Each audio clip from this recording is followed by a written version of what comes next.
Steel stocks have seen quite a run up. Once again in the July series, it was this pack that emerged as among the top performers for the series. The Nifty Metal continued its surge. Today, of course, there was a bit of a correction being witnessed. But CLSA had released a very optimistic note this morning on Tata Steel and JSW Steel. In fact, they say that Tata Steel is among their top buys, in fact, in the conviction buy list as well.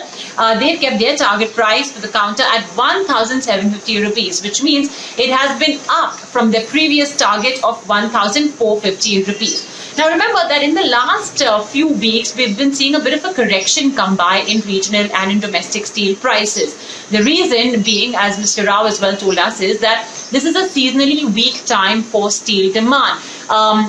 As the monsoons, of course, inundate different parts of the country, construction activity comes to a halt, and that in turn does mar demand for steel as well. So hence, you see a little bit of correction come by in pricing. But CLSA says that regional prices will continue to find support, and they prefer, Tata Steel. China, this country has a lot to do with steel. It influences steel prices as well in a very big way. And what they've noticed is that China has continued its march to curb production.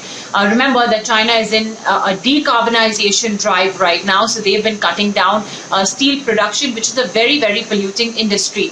At the same time, while they are cutting production, the other thing that they're doing is raising barriers. So they don't want Chinese steel to leave the sovereign. Obviously, if they're going to cut steel production, then they will need more steel within the borders of the country itself. So instead of importing steel, they'd rather use Chinese steel within China itself. So the team, in fact, expects China steel production to peak in 2023. Remember that for the second half of this fiscal year, of this calendar year rather, mills will have to cut down production to meet the Chinese government's targeted output numbers. So that's something that will be watched out for. Now they say, CLSA says that lower exports from China can lead to 10 to 47% higher implied values for Indian steel. As Chinese steel stops coming into the different markets like Vietnam, Korea, and India as well, it is something that can lead to better steel pricing for Indian steel too. Remember, Indian companies have been resorting to exports. By the way, we saw that in the previous quarter too, when JSW Steel said that they have increased exports by 9% QOQ. So that's the reason why they're implying a 10 to 47% higher implied value for Indian steel.